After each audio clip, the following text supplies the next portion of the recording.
آج کے اس تفصیلی جائزے میں ہم طارق گلاس انڈسٹریز کی مارچ 2026 کی مالیاتی رپورٹ پر بات کریں گے اور مطلب اس میں ایک بہت ہی حیران کن تضاد چھپا ہوا ہے۔ بالکل، ایک ایسا تضاد جو بظاہر بالکل سمجھ نہیں آتا۔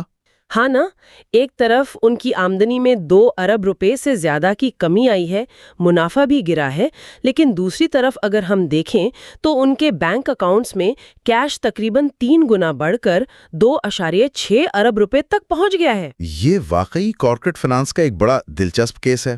ہم عموماً صرف خالص منافع کو دیکھ کر فیصلہ کر لیتے ہیں، لیکن یہاں اصل کہانی کچھ اور ہی ہے۔ یعنی یہ تو ایسی صورتحال ہے جیسے کسی کی تنخواہ کم ہو جائے لیکن حیرت انگیز طور پر اس کے بینک اکاؤنٹ میں بچت بڑھنے لگے۔ میں کل جب یہ اعداد و شمار دیکھ رہی تھی تو بالکل حیران رہ گئی۔ وہ اس لیے کہ 9 ماہ کی کل آمدنی 24.8 ارب سے کم ہو کر 22.7 ارب روپے رہ گئی ہے، اور منافع بھی 3.5 ارب سے گر کر 2.94 ارب پر آ گیا ہے۔ جس کی وجہ سے فی حصہ آمدنی یعنی ای پی ایس بھی 20 سے گر کر 17 پر آ گئی ہے۔ تو جب آمدنی اور منافع دونوں مسلسل نیچے جا رہے ہوں تو کیا اس کا سیدھا مطلب یہ ہے کہ کمپنی کسی بڑے بحران میں پھنس چکی ہے؟ نہیں، بحران نہیں کہہ سکتے۔ دیکھیں، صرف منافع کا گرنا پوری تصویر پیش نہیں کرتا۔ یہاں ٹیکسوں کی ادائیگی کوئی 1.8 ارب روپے رہی ہے، اور سیلز کی لاگت کا بھی گہرا اثر ہے۔ اچھا، تو یہ وہ چیزیں ہیں جو کاغذوں پر منافع کو کم دکھاتی ہیں؟ جی بالکل۔ اصل کہانی اور کمپنی کی طاقت ان کے اثاثوں میں چھپی ہے۔ کاروبار کی دنیا میں پروفٹ اور کیش 2 بالکل مختلف حقیقتیں ہیں۔ اور یہی وہ الجھن ہے جسے سلجھانے کی ضرورت ہے۔ ان کے کل اثاثے 27.8 ارب سے بڑھ کر 29.2 ارب روپے ہو گئے ہیں۔ اور سب سے بڑی اور دلچسپ چھلانگ کیش اور بینک بیلنس میں آئی ہے۔ بالکل، وہ 948 ملین روپے سے سیدھا 2.61 ارب روپے ہو گیا ہے۔ یعنی کاغذوں پر منافع کم لیکن تجوری میں کیش زیادہ۔ کیا ہم یہ کہہ سکتے ہیں کہ یہ بالکل اس دکاندار کی طرح ہے جس کی دکان پر اس مہینے نیا مال کم بکا ہے لیکن اس نے محلے سے اپنا سارا پرانا ادھار وصول کر لیا ہے اور گودام میں پڑا پرانا مال نکال دیا ہے؟ یہ تشبیہ بالکل درست ہے۔ اسے ہم کیش اکاؤنٹنگ کا کمال کہتے ہیں۔ ارے واہ!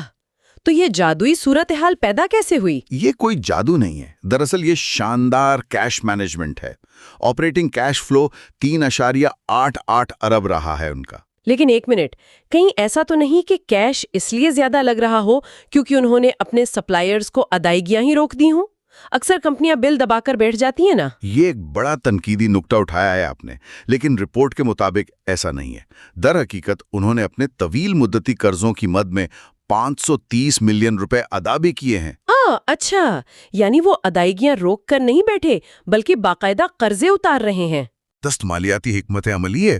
ٹھیک ہے، کمپنی نے قرضے بھی اتارے اور اب ان کے پاس بے تحاشا کیش بھی ہے، تو سرمایہ کاروں کو تو اس بات پر سخت اعتراض کرنا چاہیے کہ اتنا کیش موجود ہے تو انہیں منافع کا حصہ کیوں نہیں دیا جا رہا؟ یہ بجا اعتراض ہے کیونکہ 28 اپریل 2026 کے آفیشیل فیصلے کے مطابق بورڈ آف ڈائریکٹرز نے کیش ڈیویڈنڈ، بونس یا رائٹ شیئرز بالکل صفر یعنی نل رکھے ہیں۔ ہاں، تو جب بینک میں 2.6 ارب روپے کیش موجود ہے تو سرمایہ کاروں کو کیوں نظر انداز کیا جا رہا ہے؟ اس کی وجہ یہ ہے کہ کمپنی کے ذہن میں کچھ اور چل رہا ہے۔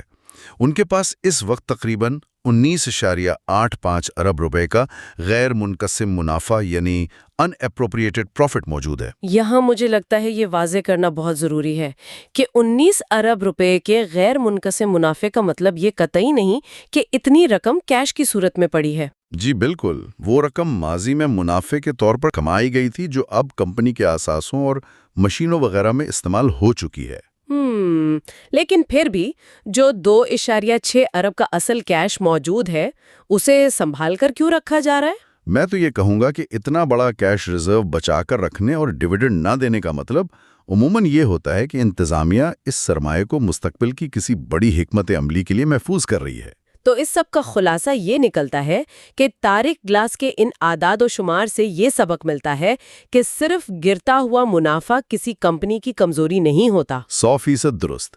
مضبوط بیلنس شیٹ اور کیش ریزرو ہی کمپنی کو ہر قسم کے حالات میں مستحکم رکھتے ہیں۔ اور اب آخر میں ایک بڑا دلچسپ پہلو ابھرتا ہے اگر ایک کمپنی کے پاس 19.8 ارب کا غیر منقسم منافع اور 2.6 ارب کا کیش موجود ہو لیکن وہ سرمایہ کاروں کو ڈیویڈنڈ نہ دے رہی ہو، ہاں تو اس کا کیا مطلب لیا جائے؟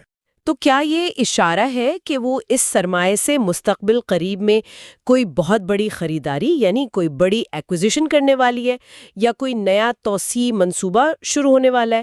یہ یقیناً ایک ایسا پہلو ہے جس پر خود سے مزید تحقیق کرنا بے حد دلچسپ ہوگا۔